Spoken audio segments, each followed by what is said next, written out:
ST कर्मचाऱ्यांचा महिनाभर सुरू असलेला संप बेकायदेशीर असल्याचं परिवहन मंत्री अनिल परब यांनी म्हटलंय।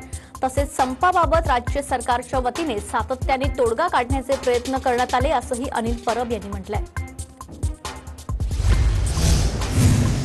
एसटी कर्मचाऱ्यांवर मेस्माची कारवाई होऊ शकते असाही इशारा परिवहन मंत्री अनिल परब यांनी दिलाय। मुख्यमंत्री आणि उपमुख्यमंत्र्यांशी चर्चा करून मेस्माचा निर्णय घेऊ असं अनिल परब म्हणाले। शुक्रवारी 192 एसटी कर्मचाऱ्यांचं निलंबन करण्यात आलंय तर 61 एसटी कर्मचाऱ्यांवर सेवा समाप्तीची कारवाई करण्यात आली आहे। आतापर्यंत 9384 एसटी कर्मचाऱ्यांना निलंबित करण्यात आलंय। महिन्याभरापासून चालत असलेल्या संपामुळे एसटी 450 कोटी रुपयांचं नुकसान झाल्याची माहिती परिवहन मंत्री अनिल परब यांनी दिली। तसेच कामावर येणाऱ्या कामगारांना अडवलं जात असेल तर त्यांच्यावर कठोर कारवाई केली जाईल असं परब यांनी सांगितलं।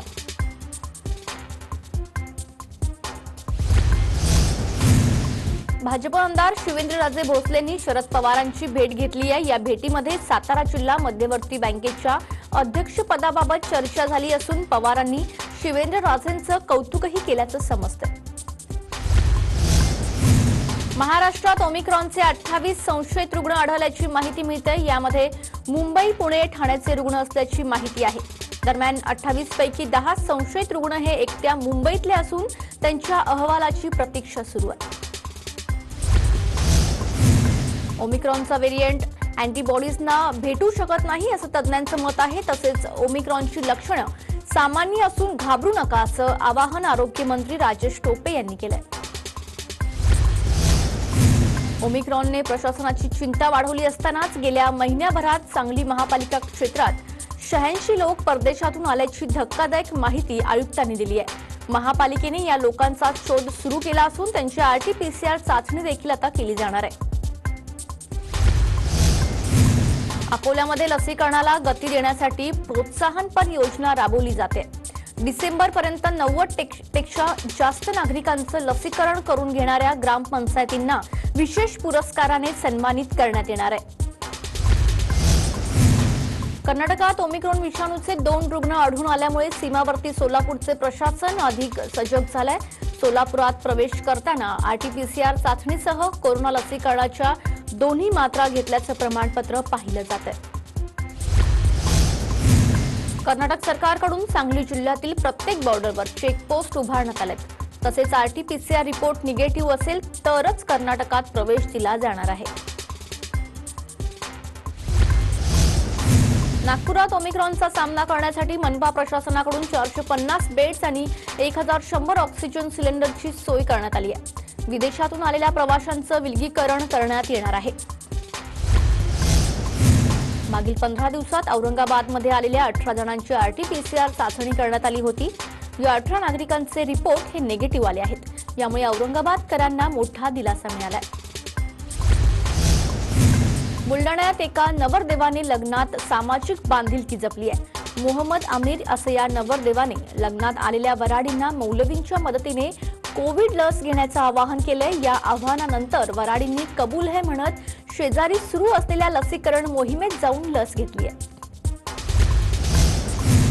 ओमिक्रॉन विषाणूचा धोका ओळखून 5 डिसेंबरला होणारी साताऱ्यातील मसवडची यात्रा रद्द करण्यात आली आहे। सिद्धनाथ आणि देवी जोगेश्वरीचा रथ सोहळा रद्द करण्याचा निर्णय घेण्यात आलाय। माणचे तहसीलदार सूर्यकांत येवलेंनी हे आदेश काढलेत। राज्यामध्ये गेल्या काही दिवसात आटोक्यात येत असलेला कोरोना प्रसार हा दिवसेंदिवस कमी होतोय। सध्या राज्यात 7209 रुग्ण उपचाराधीन असून गेल्या आठवड्याभरात सुमारे 11% घट झाली आहे। अरबी समुद्रातील कमी दाबाचे क्षेत्र क्षीण होताच रविवारपासून राज्यातील पावसाळी वातावरण दूर होण्याची शक्यता आहे। मात्र आज कोकण आणि मध्य महाराष्ट्रात हलक्या पावसाची शक्यता हवामान विभागाने वर्तवली आहे। बंगालच्या उपसागरातील जवाद चक्रीवादळ आज विशाखापट्टणम किनारपट्टीवर धडकण्याची शक्यता वर्तवली जाते। चक्रीवादळाचा धोका लक्षात घेता आंध्र प्रदेश आणि ओडिशामध्ये ऑरेंज अलर्ट जारी करण्यात आला आहे। नाशिक शहर आणि जिल्ह्यात संततधार पाऊस झाल्याने दारणा धरणाच्या पाणलोट क्षेत्रात 84 मिलीमीटर पावसाची नोंद झाली आहे। मात्र पावसाचा जोर ओसरल्यानंतर 550 क्युसेकने धरणातून विसर्ग सुरू आहे। पंढरपूर शहर आणि परिसरात जोरदार पाऊस सुरू आहे। सलग 2 दिवसांपासून सुरू असलेल्या या पावसाने सखल भागात पाणी साचलंय। या पावसामुळे द्राक्ष उत्पादक शेतकऱ्यांचं मात्र मोठं नुकसान झालंय। गेल्या काही महिन्यांपासून पडत असलेल्या अवकाळी पावसामुळे रब्बी हंगामातील पिकांचं मोठं नुकसान झालंय। हरभरा आणि तुरीवर रोगाचा प्रादुर्भाव झालाय, तसेच कांदा पिकांचंही मोठं नुकसान झालंय। नाशिक जिल्ह्यात झालेल्या 2 दिवसांच्या अवकाळी पावसामुळे शेतकऱ्यांच्या हातातोंडाशी आलेला घास हिरावून घेतलाय। 15 तालुक्यांमध्ये सुमारे 38,092 हेक्टरवरील पिकांचं नुकसान झाल्याचा प्राथमिक अहवाल कृषी विभागाने जाहीर केलाय। अवकाळी पावसामुळे पहिल्या टप्प्यात हापूसच्या कलमांना आलेली कणी गळून गेली आहे। याचा मोठा फटका आंबा बागायतदारांना बसला आहे। अवकाळी पावसामुळे कोल्हापूरमधील शिरोळ तालुक्यात भाजीपाला, कडधान्य, ऊस, आंब्याचं मोठं नुकसान झालंय। लोकप्रतिनिधींनी किमान पिकांची पाहणी तरी करावी अशी मागणी शेतकरी करतायत। अतिवृष्टीमुळे नुकसान झालेल्या शेतकऱ्यांना आधार देण्यासाठी संभाजी ब्रिगेडने सामाजिक उपक्रम राबवला आहे। नांदेड कृषी उत्पन्न बाजार समितीच्या मैदानात शेतकऱ्यांना मोफत बियाणे वाटप करण्यात आले। राज्यामध्ये झालेल्या अवकाळी पावसाने 5 जिल्ह्यातील 29 तालुके आणि 199 गावांमध्ये मोठं नुकसान झालंय। 3,500हून अधिक शेळ्या मेंढ्यांचा मृत्यू झालाय, तर एकट्या पुणे जिल्ह्यात पाऊस आणि थंडीने तब्बल 2,133 शेळ्या मेंढ्या दगावल्या आहेत।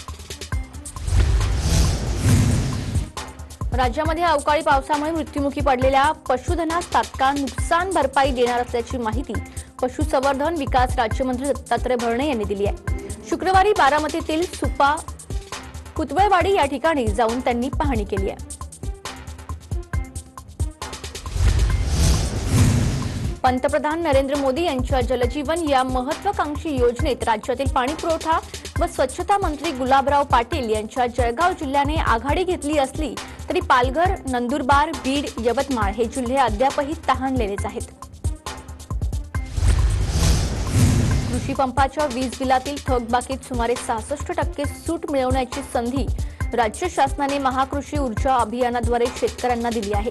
यामध्ये नगर जिल्ह्यातील 9,356 शेतकरी वीज बिलांच्या थकबाकीमधून मुक्त झाले आहेत। जळगाव जिल्हा बँकेच्या अध्यक्षपदी राष्ट्रवादी काँग्रेसच्या गुलाबराव देवकरांची निवड झाली आहे, तर उपाध्यक्षपदी शिवसेनेकडून श्याम सोनावणेंची निवड झाली आहे। यावेळी देवकरांच्या समर्थकांनी ढोल ताशा वाजवून फटाके फोडून जल्लोष केला। नगरपंचायत निवडणुकीच्या पार्श्वभूमीवर शहापूरमध्ये 2 नगरसेवक, माजी सभापती आणि शेकडो शिवसैनिकांनी शिवसेनेला जय महाराष्ट्र करत भाजपमध्ये प्रवेश केलाय। केंद्रीय राज्यमंत्री कपिल पाटील, आमदार किसन कथोरेंच्या उपस्थितीत भाजपमध्ये प्रवेश केलाय। इचलकरंजी नगरपालिकेच्या मुख्याधिकाऱ्यांनी नगरपालिकेतल्या 138 कर्मचाऱ्यांपैकी 78 कर्मचाऱ्यांची बदली केली आहे। तसंच भ्रष्टाचाराला आळा घालण्यासाठी डिजिटल शाळा करण्याबाबत इचलकरंजी नगरपालिकेने आता पुढाकार घेतलाय। शिर्डी नगरपंचायत आता नगर परिषद होणार आहे। या संदर्भात राज्य सरकारने अधिसूचना काढली आहे। लोकसंख्या निकष लावत नगरपंचायतीची नगर परिषद करण्याची मागणी अखेर पूर्ण झाली आहे। समृद्धी महामार्गाचे काम आता अंतिम टप्प्यात आले। या महामार्गावरून वाहनधारकांना विना अडथळा प्रवास करता यावा यासाठी महामार्गावर कुठेही टोल प्लाझा नसेल। नागपूर ते मुंबई 701 किलोमीटरचे अंतर, ताशी 150 किलोमीटर या वेगाने वाहन धावण्याची क्षमता या महामार्गाची असेल। एसपीएससी परीक्षेच्या पूर्व परीक्षांचे निकाल एसपीएससीने आपल्या संकेतस्थळावर जाहीर केलेत। एमपीएससी दुय्यम सेवा अराजपत्रित गट ब 2020 पीएसआय पूर्व परीक्षेचा निकाल आता जाहीर झालाय। देशातील बाजारात साखरेचे दर कमी झालेत। या पार्श्वभूमीवर केंद्र सरकारने डिसेंबरचा साखर विक्री कोटा जाहीर केलाय। गेल्या महिन्याच्या तुलनेत 1 लाख टनाने साखर कोटा कमी आहे। राज्य सरकारने कर्मचाऱ्यांच्या मागण्यांवर तोडगा काढत चांगली पगारवाढ दिली, तरीही काही कर्मचारी आपल्या मागण्यांवर ठाम आहेत। कोल्हापुरातल्या अजरा आगारातून तब्बल 26 दिवसांनंतर बस सेवा सुरू झाल्यामुळे प्रवाशांमधून समाधान व्यक्त केलं जाते। भंडारा जिल्ह्यात एसटीतून गेल्या 6 दिवसात केवळ 32,611 रुपयांचंच उत्पन्न मिळालंय. यातून डिझेलचा खर्च वजा केल्यास नफा केवळ 18,911 रुपयांचा आहे. तसंच देखभाल दुरुस्तीच्या खर्चामुळे एसटी महामंडळाला लाखोंचा फटका देखील बसलाय. शिर्डीतील क्रिकेट प्रीमियर लीगच्या उद्घाटन प्रसंगी भाजप नेते राधाकृष्ण विखे पाटील यांनी क्रिकेट खेळण्याचा आनंद लुटला. यावेळी हातात बॅट घेत विखे पाटील यांनी चौफेर फटाकेबाजी दिली.